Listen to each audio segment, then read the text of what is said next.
मुख्यमंत्री देवेंद्र फडणवीस यांच्या हस्ते शासकीय विश्रामगृहाच्या नवीन इमारतीचे उद्घाटन।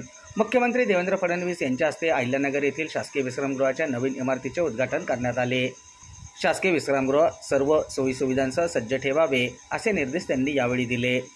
मंगळवारी 6 मे रोजी दुपारी 4:30 वाजता कार्यक्रमाला विधान परिषदेचे सभापती प्राध्यापक राम शिंदे, जलसंपदा मंत्री तथा जिल्ह्याचे पालकमंत्री राधाकृष्ण विखे पाटील, महसूल मंत्री चंद्रशेखर बावनकुळे, सार्वजनिक बांधकाम मंत्री छत्रपती शिवेंद्रसिंहराजे भोसले, विभागीय आयुक्त डॉक्टर प्रवीण गेडाम, जिल्हाधिकारी डॉक्टर पंकज आशिया, जिल्हा परिषदेचे मुख्य कार्यकारी अधिकारी आशिष येरेकर, सार्वजनिक बांधकाम विभागाचे अधीक्षक अभियंता भरतकुमार बाविस्कर, कार्यकारी अभियंता लक्ष्मीकांत जाधव आदी यावेळी उपस्थित होते। मुख्यमंत्री फडणवीस यांनी शासकीय विश्रामगृहाच्या नवीन इमारतीची पाहणी केली।